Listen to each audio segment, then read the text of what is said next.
Hello and welcome to the latest episode of Weekend Winners in association with Bet Victor. This is your go-to show for your best bets ahead of the weekend. And on this week's show, we have a big one because it is the 2023 Epsom Derby. As well as that, we'll also be looking at Doncaster's action and previewing the Prince of Wales' stakes at Royal Ascot. So lots to cram into this week's show. I'm joined in the studio by Sam Boswell of Bet Victor. Now, Sam, you had another successful week last week with the tips. Very well done. Can we keep it up? Fingers crossed, Kate. Under a bit of pressure this week. I always find Epsom a bit tricky, but we'll go through it. I think we found a bit of value, hopefully, later on the card. And big well done to the three of us. We all tipped Little Big Bear. That was a lot of pressure on us and duly obliged, but dramatised a nice winner last week as well. Let's keep it going. I know, between you and Declan, managing to team up there with dramatised, but we made the most of the Golden Highway with Little Big Bear. Now, the eagle-eyed among you may have noticed that we're missing a person from the studio because Declan Bricks is sunning himself up in Spain as we talk. So, Declan, on your jollies again, I'd say we should be probably pretty grateful that you've taken time out of sun lounging to join us, so appreciate that. Oh, not at all, not at all. The pleasure's all mine. Yeah, it's the derby after all, so I definitely wanted to be on. So yeah, I had to make it just 4 pina coladas last night instead of 8, but hopefully it'll all be worth it. We appreciate that quite a lot. The sacrifices you make for us do not go unnoticed. Right. Before we crack on with the action, though, a reminder to please do gamble responsibly, that our tips are not guaranteed to win, but we will still do our best to point you in the right direction anyway. And also a reminder to like and subscribe to the At The Races YouTube channel so you never miss an episode. Right, let's crack on with the racing because we begin with the big one itself, the Group 1 Derby for the 3-year-olds over a mile 4. Of course, no geldings. But this comes up at 1:30 this year because, of course, we do have the FA Cup final. So a derby and a derby. But Auguste Rodin heads the betting, though, after his disappointment in the 2,000 guineas. From Military Order, then it is a rest. And it is 5-1 about the remainder. So, Declan, would you like to kick us off with the derby, please? Yeah. So, yeah, I'm not 100% sure how the Derby will be run this year. To me, there doesn't look an awful lot of pace on. I think Dubai Mile will probably go forward, but he's going up in trip. But he can be a kind of a stary front runner. Maybe doesn't do an awful lot in front. I wonder, is maybe San Antonio in there on pace making duties? I'm not sure. Arrest, I think, will go forward under Frankie Dettori. But, on this quicker ground and given his size, will he handle the track well enough to kind of put pace into the race? So I'm thinking it's going to be a little bit tactical, and I want a horse who's going to be straightforward and kind of contract the leaders. And that's Military Order for me. On paper, he's all quality. He's by Frankel, a full brother to Adyar, obviously a winner of the Derby and trained by Charlie Appleby. But his form also looks solid.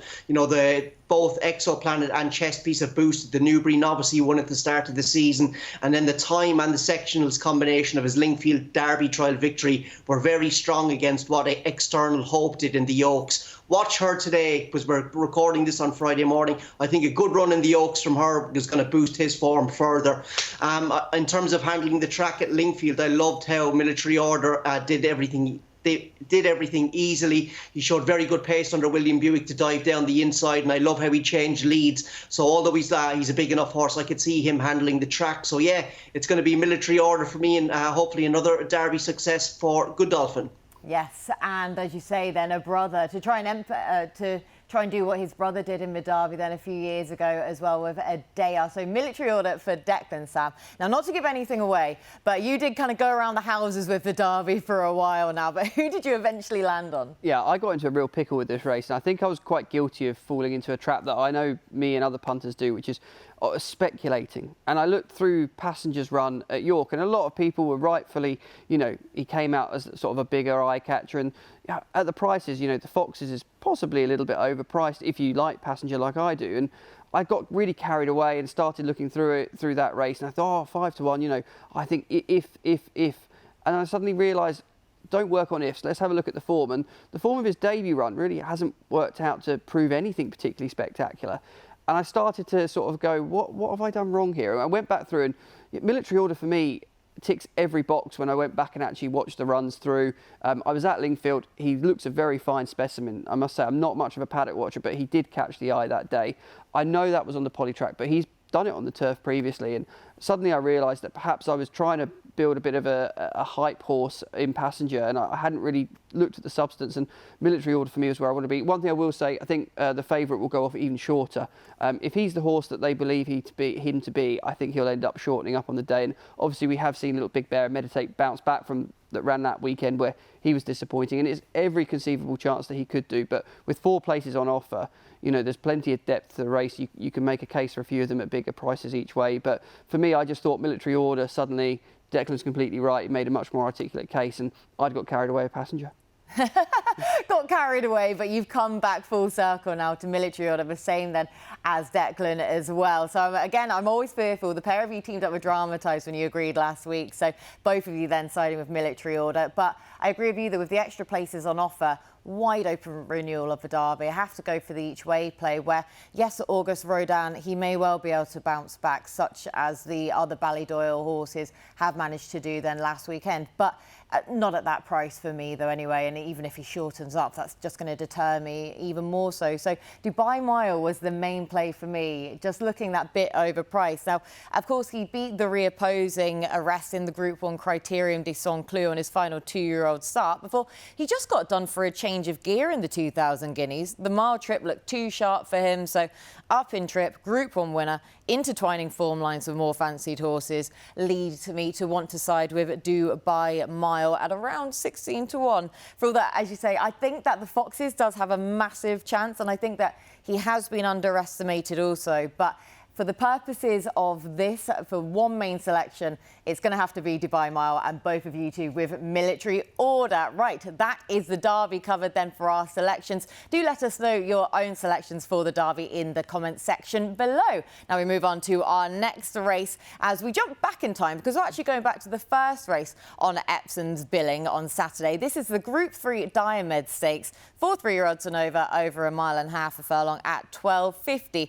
An interesting little opener on Saturday, despite only having 6 runners. Highland Avenue, the market leader. But Sam, what's the bet for you? Highland Avenue for me is one of the worst price 5 to 4 shots on the whole of a very busy Saturday's racing. If you can't find 2 or 3 better prices at around that, I'd be very, very surprised. You've got to go back 8 starts since he last won. That was a listed contest, came back in April 21. With that in mind, I wanted to try and get that particular horse beaten, and Colside was the one that I ended up coming down on, very unexposed, and I suppose again there's more potential to come here. Roger Varian's horse finished second 3 times and won 1.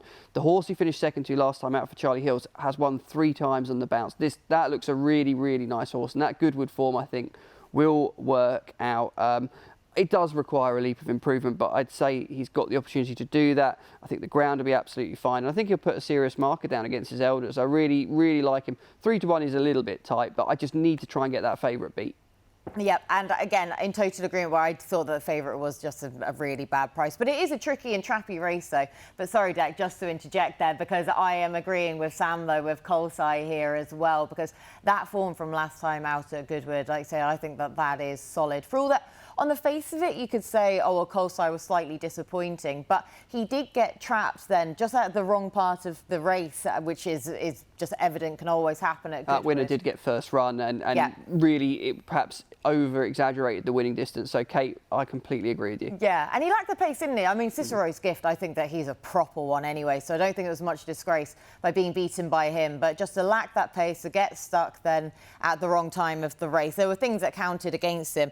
And he did prove himself up to this level when he was second in the listed field and stakes at Newmarket as well. They did have high aspirations for him. He was in the Irish 2,000 guineas as well as the St James's Palace, but I think this is probably more sensible and probably more where we are with him in Group 3 company. So Colside for both of us in the studio, Declan, but who did you come down on the side of? Yeah, I very nearly did come down on Colside as well, to be honest. But could have joined us. Yeah, I should have, but I'm hoping one of the bigger price will go well. Look, I think Sam, what he says about Highland Avenue is right. Look, I think without a doubt he deserves to be favoured. Whether or not he should be this short, you know, is debatable. But on recent form, that run behind Adiyar and Anmat, on recent form, he's definitely the form horse and the one to beat. I just wonder on his second run after a 428-day break, could he maybe bounce? So and as well as a front runner, he's going to get pace pressure, I think, from Marie's Diamond. So I'm hoping it'll set the race up for a closer. Look, I think take a swing on Imperial Fighter at a very, very big price. We need Andrew Balding to work his magic here, but I'm a massive fan of Andrew Balding. I hope the likes of Judmans and so on keep sending him good stock, because I think he will get the results. Look, he made a poor start to the season, but I think we can give him excuses. At Doncaster, the ground was truly awful, flat racing ground. At Newmarket last time out, Oisin Murphy tried something different, front running on his own down the stand side, but the going stick readings at Newmarket that day suggested he was on the slowest part of the track. Look, it's very speculative, but if he returns to the level of his Futurity Stakes behind Luxembourg as a 2-year-old, or his third in the Irish 2000 Guineas last year, he's banging the mix. So, it take a little bit of a flyer. I think a return to more patient tactics, getting on better ground, can hopefully spark him back to life, as well as maybe the unique track at Epsom, just showing him something a little bit different. Something a little bit different, bouncing back to form, better ground. You're covering a holy trinity there in terms of your analysis for your selection there, Declan, so we like that a lot. But Sam and I, though, are disagreeing with Declan all the same. Again, do let us know your own selections for the Diomed Stakes in the comment section below. Now, the race that we move on to next, away from the classics and the Group 1s, is a race that seems to capture the public's attention and then some. This is the Dash over the flying 5 furlongs. And this is a race where it's downhill until the last 100 yards. It's reputed to be the fastest of its kind in the world, and the market, understandably so, has this cavalry charge priced up as wide open. But Declan, who is the fastest of the fast for you? Well, I think the fastest of the fast here is either going to probably be Silky Wilkie or Samper 7, but Silky Wilkie's carrying, I think, near on top weight, so I'm happy to go with Samper 7. Look, pace is going to be everything in this race. Recon Mission drawn 1, Silky Wilkie drawn 7, Samper 7 drawn 12, Ancient Times in 16s and Angleland in 17. There's good pace across the track, but I think middle to high is where I like to be favoured here, and I'm going to go with the mare, Samper 7. She's had 2 runs this season and looked in very good order, showing bright early pace in both races. She was probably biting off a little bit more than she could chew on her seasonal debut in the listed Lansdowne Stakes at Bath, and that kind of stiff uphill climb wouldn't have suited her either. But look, again, last time out at Thirsk, she ran very well, showing some seriously bright speed, and I think if she handles the straight track here at Epsom, she could get a couple of lengths clear on a few of these. It might get very scary late, because she'll be setting the race up for plenty of horses, but she's clearly in good order at the moment. The Michael Appleby yard is back among the winners, having started maybe the season a little bit quietly as well. And it's a good opportunity for lightweight South African jockey Greg Chen. I don't know an awful lot about Greg, but I do know he's in this part of the world because he's pupil assistant to William Haggis now. But I think the Samper 7 carries 8 stone 3. She is going to feel like she is running loose with the speed on fast ground down that hill. So I'm hoping she will go forward and cling on for dear life late.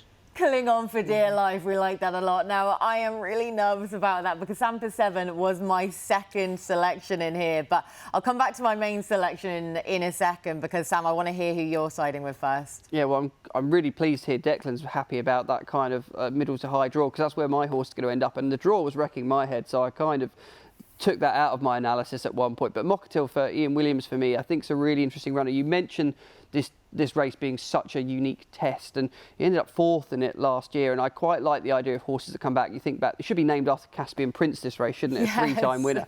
But horses that have done well in it before coming back, I always think that's a big vote of confidence.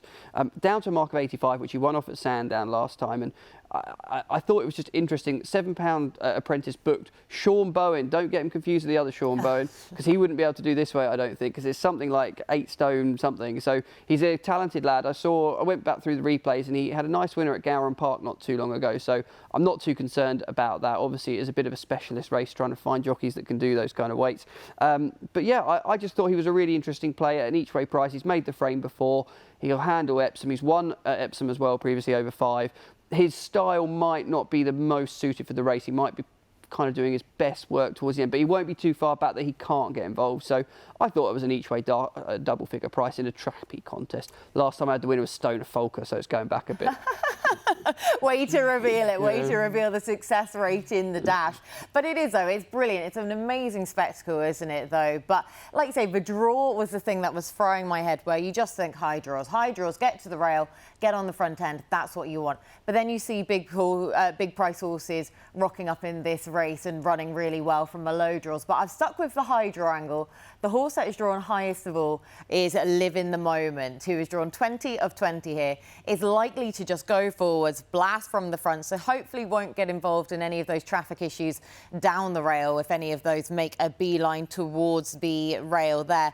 Only has the 2 starts so far for Alice Haynes, but he did significantly improve upon his stable debut to finish second over 6 furlongs at Doncaster last time out.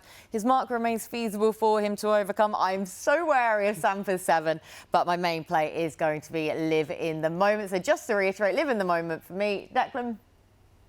Samper 7 to hold on for dear life late. We will take that at this stage. Sam? Mockers Hill to do best work late and just chin you both. Right, so we're all going for completely different angles then in terms of the pace and exactly how you want to be playing this race. But again, do let us know how you are playing the dash. Now, away from Epsom, we do have a very valuable handicap up at Doncaster on Saturday. That comes up at 4 p.m. and we have taken aim at this particular contest for the 3-year-olds over 1 mile and 6.5 furlongs. Sam, you're at first, please, with your selection to solve this little puzzle of a handicap. Yeah, I was a bit annoyed with the producer when he put this one in, because I tell you what, I thought this was it's a really good race as well, actually, and it's really interesting. And the angle I've picked up on is arguably a lazy punting one. It probably ends up towards the front of the betting, I'd say, and it's True Legend.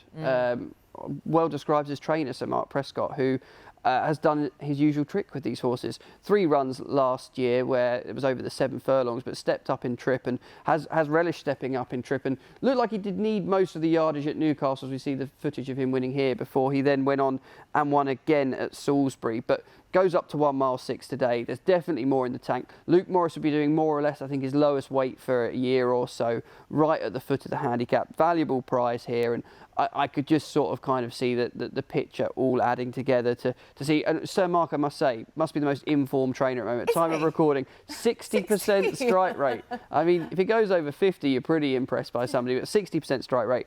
And I wouldn't be surprised if that straight at Donny will really play to his strength, and we'll see him pop up. And who knows, could just make it a hat-trick of wins. Yeah, and again, sorry, Declan, to interject, because I'm also with True Legend here as well, because Sir Mark has, I'd say he has hardly had a better start to a season for at least, well, a very long time anyway. Like I say, 60% strike rate at the minute. And this horse is just the complete blueprint for a Sir Mark Prescott horse, isn't he? Goes into handicaps, and it made sense that he should improve from being stepped up in trip into those handicaps off of lowly marks that were achieved from running over trips that were far too short for him. And he's another one of these horses where he just does enough. Again, typical of a horse of this yard, where because of that, they can just rack up these sequences. So I still think there's plenty more mileage in his mark to be bringing up the hat trick as well. So yeah, I mean, he did make most, and there is enough, there is enough pace on in this race. But he has proven that he's more than happy to take a lead as well, which I quite like on the round course at Doncaster, to be taking a lead. So hopefully he'll be able to just sit in, can bide his time, and will come through and bring up the hat-trick. So we're both with the legend, not to get confused with the other legend in this race, but True Legend, though, for us, Deck. Who are you siding with? I'm going to side with the well-named Struth, who is by Australia. This is a really interesting three-year-old staying handicap. You know, there's plenty of likeable, unexposed and nicely bred sorts. But I just thought Struth, I loved what he did at Chester earlier in the season. Look, he looks a fine big horse, as you can see on the video there. You know, one typical of the Johnsons, where you look at him physically and you can just see him getting better and better as the season goes on. He's, like I said, he's by Australia, but Struth's dam is also from the family of Covert Love, who is a 2-time Group 1 winner and a Classic winner as well. And the Johnsons, I think, have done well to pick this guy up for 17,000. You know, again, at Chester off top weight, I loved what he did off top weight. He got to the front. I have to give a shout out to Joe Fanning as well. I thought Joe gave him an absolutely tremendous ride. Very disappointing. I don't think he even made the attheraces.com ride of the week for May, if I remember correctly. But the pace early was hot. Joe sat out of it. There was a big drop in pace in the middle part of the race, and Joe pushed forward, and then he just continued to fill him up and fill him up and fill him up. He was in the right posse. But I think then, just when they were turning for home and he hit the front, Struth pricked his ears, and I think he won like a horse who had an awful lot in hand. The other thing as well, I think there's a few in here who might not stay as well as him. So I do hope the likes of Midnight Lion go forward along with Rathgar, and it turns into a little bit of a stamina test over this trip, because there's a few in here by stallions like Ulysses and whatnot that I can see maybe not absolutely thriving over the trip, but Struth I think will be thriving over this trip, absolutely no doubt about it. And James Doyle takes the ride for Charlie Johnston. Oh, well, I also agree, and I also hope that a few of these horses are not going to be getting the trip, but I think that that's also going to factor into our selection there as well, who will be getting that. And you managed to avoid doing the accent, though, Declan, for Struth, which I was unbelievably impressed with, more so than any analysis from you, so very well done. They are our selections for the Doncaster feature. Comes up at 4 p.m. on Saturday. Now, Sam and I, at least, are going to be moving over to the Sky Pad, where we're going to be looking at the Prince of Wales Stakes at Royal Ascot. As well as that, I will also be getting the lads' best bets for the weekend. Now, we are getting ever closer to Royal Ascot, and on this week's show, we're going to be previewing the Prince of Wales Stakes. So, Declan, you are up first, please, for your tips ahead of this contest. Yeah, I'm going to go with Adyar here. I think, this is a race that's priced up. Everything looks maybe a little bit short, maybe, I don't know, but it's hard to get value in the bank, so I'm just keeping it simply. I'm going to go with Adyar, obviously the Derby winner of 2021, a full brother, hopefully, to this year's Derby winner, Military Order. Look, obviously last season was a bit of a nightmare for me. We didn't see him till very late, I think in September. And now, given the nightmare season I had, I thought to go down half a length to Bay Bridge in the Champion Stakes on British Champions Day just goes to show the kind of natural ability he has. Thankfully, this season, we've seen him early. He's got out early and he won. He beat Anmat, but he should have beaten him in the Gordon Richards Stakes, given he was getting £5 from him. So it was a good comeback, especially, I think, the ground was definitely soft enough for him. And look, I think that's probably the two things this horse wants for me are a strong gallop and fast ground. And he probably hasn't got the two of those since he actually won the King George over 12 furlongs and beating Mishriff 2 seasons ago. Obviously, in the arc, far too soft against Tortecato Tasso. And on British Champions Day, it always comes up too soft for him as well. So I think when this horse gets fast ground and a strong pace to run at, which will hopefully come with a pacemaker in the Prince of Wales at Royal Ascot, I think he's the horse to beat. Oh, OK, then. So Declan very much keeping it in the family then on this week's show, because Adyar, as we look ahead to Royal Ascot, then Military Order in the Derby on Saturday. But Sam, we picked out this race deliberately because, of course, we've had very topical races that have tended to be pretty much trials then for the Prince of Wales. So it does feel topical, but who do you side with? My Prospero for me, Kate, I obviously put him up for the Lock-Inge, and I go back through and watch that run again, and I just think the mile is just that little bit too sharp for him now, whereas this 1 mile 2 trip, I'm really excited to see what he can do over this back slightly further. It's a really good renewal on paper, isn't it, when you flick through the market? But Adyar at 7-2, when you look at how close he got on Champions Day, don't forget that Marcus was a year older now, and I think there'll be a bit more improvement to come from him. And I just felt that 8-1, that's a lovely each-way stab at this stage, when the race could, on paper, either turn out to be one of the best races we've seen or could potentially cut up. We know he's fit and well because he's had that run. I'm no Ken Pitterson, but I do think perhaps there was just a little bit to work on and he'll step forward from that run. The quicker ground that we're probably going to get at Ascot won't be any kind of issues. I thought he was a cracking price, and I think you agree. I do.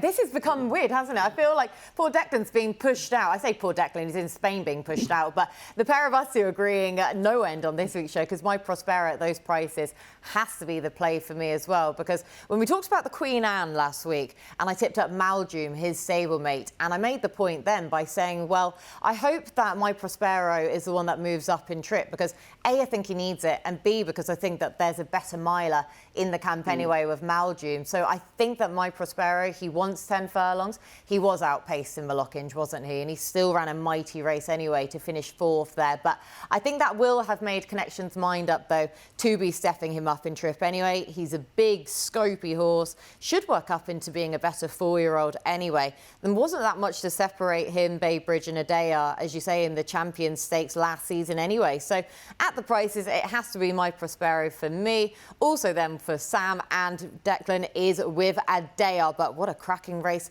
that looks like it's going to be already. Now, do let us know your own best bets for the Prince of Wales Stakes at this stage as well. Now, we're going to move on to our best bets for the weekend. Now, that is our nap, our next best and our long shot. Sam, you are up first this time. Right, let's go. Keep the good form rolling, fingers crossed. And my nap actually is a horse that I've tipped before. And this poor filly, she ended up having a heart issue after the run at Goodwood. And the Goodwood run, if you remember, was one of those annoying weekends where the rain turned up and ruined the ground for her anyway. So even if she hadn't had that issue, obviously they now believe that that's sorted. She was second in this race at Epsom last year. She has got a little bit of an inconsistent record, but I just like to think that given how much care must have been taken after getting the heart issue right, that she could well bounce back. And I don't think there's anything as good as the winner of the race last year in it. So 15 to 8 for me. I'll be backing her to get the better of Rafe Beckett and Frankie Dettori's runner there. Next up for me is Balance Play. That should be around, I think, an 8 to 1 shot for Rafe Beckett in a handicap named after Lester Piggott on Derby Day. This is a seriously competitive race, but hasn't won yet, this horse. Just the 3 starts to date. But I took a look through the form book, and a mark of 81, I think, has underestimated this horse. If you go back through to the run last time out, the first has won again, the third's gone in and won since, and will be an each-way play in that race. You'll get 4 places, I think, with ourselves, and I could really, really see that horse just sort of being underestimated by both the market and that mark. Andrea Zini obviously doesn't have that connection to the Shaker Bade stable horses this year, so he's a hungry jockey, and it's interesting to see how many different trainers he's riding for, and I think he's a great jockey booking for this horse. The long shot, we haven't touched on this horse in the Derby because he's quite unexposed, and just the 2 starts, 2 wins, goes up in trip as a lot of them are obviously doing, and again, I just thought 4 places on offer. There's plenty of we must say as well, this will be one of the last derbies we get to mention horses by Galileo in it. So he's by Galileo, and you just like to think that going up in triple suit, 33 to 1, a big price, a bit of a stab in the Derby at one of the outsiders that I thought had a bit of a chance. But in a wide open Derby, what better chance than to side with a horse at 33 to 1 for the long shot, a proper long shot as well for Sam. He's made a good few cases there for his 3 best bets, Declan, but who are yours? Yes, I'm going to keep things simple this week. It's going to be Derby Delight for me. The nap is going to hopefully go in, which is going to be Military Order. We discussed him earlier in the show. What I didn't say actually earlier in the Derby piece we did, there looks like it could be an awful lot of 10 furlong horses in the Derby this year. So I think kind of Military Order stamina over 12 could be crucial late, and he's tactically versatile to go forward in what might be a tactical race. But on the other hand, if it does kind of turn out to be an end-to-end type gallop, I think that's going to suit him as well. So I think whatever way the Derby falls this year, it's going to suit Military Order. Struth is going to be the next best. We touched on him already. So when we've all done our dough at Epsom earlier in the day, we can slide over to Sky Sports Race and hopefully save a few quid with Struth. Again, I think stamina is going to be key to him. I think he could outstay a few of these in here. He did go on fast ground last season, but obviously he won on very, very soft ground at Chester the last day. That would be a little bit of a worry, but he's a very likeable horse with a decent pedigree and got the size and scope to continue getting better. And then the long shot, again, I'm going to go with the Foxes in the Derby, given that Bet Victor are going to offer 4 places. I think he's a good each-way bet. Now, he is a horse who could be a 10 furlong horse, absolutely no doubt, but he's by Churchill, who was obviously by Galileo, who Sam mentioned, but he's also out of a Darshan mare, and the distaff side of his pedigree, there's an awful lot of stamina in places there. He's a wonderfully straightforward horse. He loved the fast ground, and I think he'll handle the track. He does have a little bit of a habit of hanging right in his races. I still think he's learning, so Oisin Murphy's going to have to be on his A game, but I just think that Dante form is very, very strong. I think the time was decent, and he just looks a wonderfully straightforward horse. And as I said at the top of the show, Andrew Bowling as a trainer only getting better and better, given he's getting better stock. So hopefully it might be a small tonic for Leicester City fans, given they got relegated if the Foxes wins the Derby. Like I say, that would be a welcome tonic for Leicester anyway, wouldn't it? They all the Leicester City connections. Because the Foxes, I agree where, like I say, he could easily be a 10-furlong horse, but he has the temperament and his dam got a mile 4. He's closely related to a mile 6 listed winner. So I think that he is a good play at those prices in the Derby. Now, my own best bets for the weekend, my nap actually comes in the dash. What on earth am I thinking? Live in the moment at 320. For all of the aforementioned reasons, he's well drawn and saw 20, highest draw of all. He's likely to try and make all. Keep it simple, blast from the front, and he hopefully has more to offer for the Alice Haynes yard as well. My next best is going to be Sea King in the 4:30 at Epsom. I was between two. I was between Scampi and Sea King, the chip shop exacta. But for the purposes of this piece, I must keep the marginally bigger price Sea King on side. He posted a solid reappearance at Kempton last time out when well backed, but the winner, Semhan, got first run on him. Well, just got the run of the race, really. Sea King conceding that. He's able to run off of the same mark here. First time cheap pieces might just be enough to get his head back in front again. And my long shot is Blue Universe in the 3:55 at Epsom.